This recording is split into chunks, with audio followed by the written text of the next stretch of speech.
Illegally America જવાનું મુશ્કેલ થઈ ગયું હોવાથી લોકો હવે ગમે તેમ કરીને વિઝિટર વિઝા મેળવી અમેરિકા જવાના પ્રયાસ કરી રહ્યા છે. યુએસની વિઝિટર વિઝા ફી ભલે હાલ 15,000 રૂપિયા જેટલી હોય, પરંતુ વિઝા અપાવી દેવાની ગેરંટી આપતા કેટલાક એજન્ટો આ કામના લાખો રૂપિયા વસૂલી રહ્યા છે. પરંતુ તેમાં વિઝા મળી જવાની ખરેખર કોઈ ગેરંટી નથી હોતી. જોકે પોતાના ક્લાયન્ટને વિઝા લાવી આપવા આ એજન્ટો ઘણા કેસમાં ન માત્ર ક્લાયન્ટની જાણ બહાર જ તેની પ્રોફાઇલમાં ખોટી માહિતી દર્શાવી દેતા હોય છે, પરંતુ ઘણીવાર તો ફેક ડોક્યુમેન્ટ્સ દ્વારા પણ વિઝા અપાવવાના પ્રયાસ થતા હોય છે.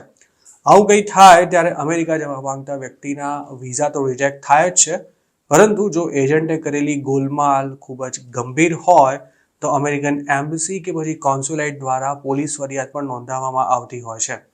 તાજેતરમાં જ બનેલી આવી એક ઘટનામાં અમેરિકાના ટુરિસ્ટ વિઝા માટે ફેક ડોક્યુમેન્ટ સબમિટ કરાવવા બદલ મહેસાણા જિલ્લાના બલોલ ગામના નિકુંજ દશરથભાઈ પટેલ નામના 36 વર્ષના એક વ્યક્તિ સામે મુંબઈ કોન્સ્યુલેટ દ્વારા બીકેસી પોલીસ સ્ટેશનમાં ફરિયાદ નોંધાવવામાં આવી છે.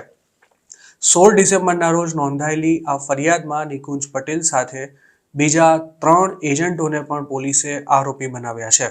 મહેસાણાનો નિકુંજ પટેલ વિઝા ઇન્ટરવ્યૂ માટે મુંબઈ સ્થિત યુએસ કોન્સ્યુલેટમાં ગયો હતો, પરંતુ તેના ડોક્યુમેન્ટ્સના વેરિફિકેશન દરમિયાન મામલો શંકાસ્પદ લાગતા વધુ તપાસ કરવામાં આવી હતી. પોલીસ ફરિયાદમાં જણાવ્યા અનુસાર મુંબઈ કોન્સ્યુલેટને તપાસ દરમિયાન જાણવા મળ્યું હતું કે નિકુંજ પટેલે અગાઉ કેનેડાના વિઝા માટે પણ અપ્લાય કર્યું હતું, પરંતુ તે વખતે તેના પાસપોર્ટમાં લગાવવામાં આવેલું યુએસના વિઝાનું સ્ટીકર બોગસ હોવાથી તેના કેનેડાના વિઝા પણ રિજેક્ટ થયા હતા. ત્યારબાદ આરોપી નિકુંજે ફરી ફેક ડોક્યુમેન્ટ્સ જમા કરાવીને અમેરિકાના વિઝા માટે અપ્લાય કર્યું હતું. નિકુંજની વધુ પૂછપરછ કરવામાં આવતા તેણે આ કામમાં પોતાને મદદ કરનારા સોનલ, ઉદય રાવલ અને પિયુષ કુમાર પટેલ નામના 3 એજન્ટોના નામ પણ આપ્યા હતા.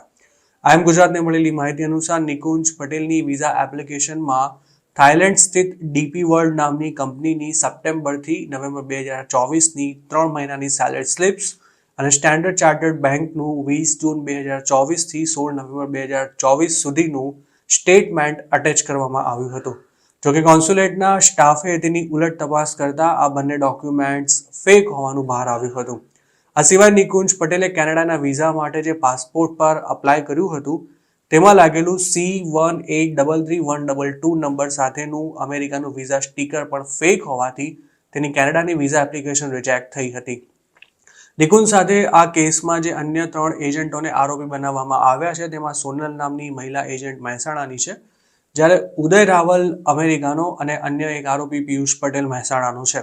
જોકે નિકુંજે આ કામ માટે એજન્ટો સાથે કેટલી રકમમાં ડીલ કરી હતી તેની કોઈ માહિતી નથી મળી શકી.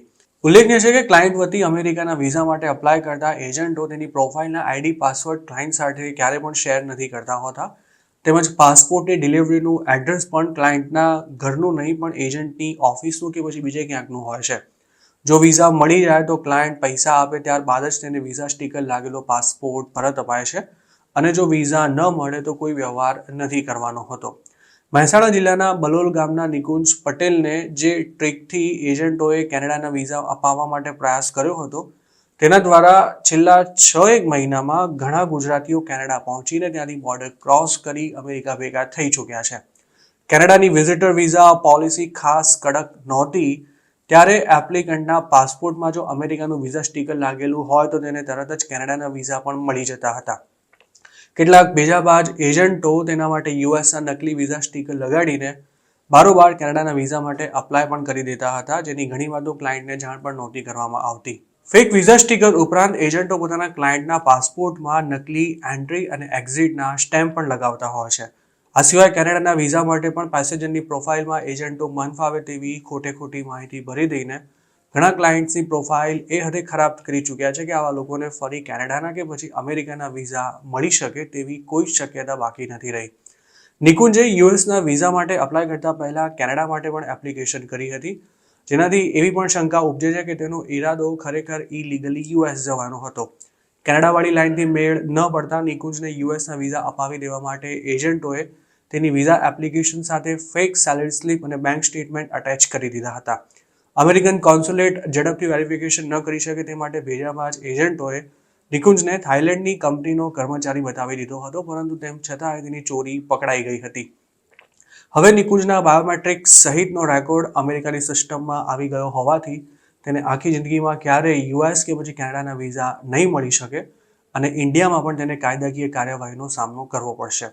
ઉલ્લેખનીય છે કે હજુ થોડા દિવસો પહેલા જ કડીના એજન્ટ સામે પણ દિલ્હીમાં પોલીસ ફરિયાદ નોંધાઈ હતી, જેમાં તેના પર એવો આરોપ લગાવવામાં આવ્યો હતો કે તેણે પોતાના ક્લાયન્ટના સ્ટુડન્ટ વિઝા કરાવવા માટે દિલ્હી સ્થિત અમેરિકન એમ્બેસીમાં ફેક બેંક સ્ટેટમેન્ટ સહિતના ડોક્યુમેન્ટ્સ જમા કરાવ્યા હતા.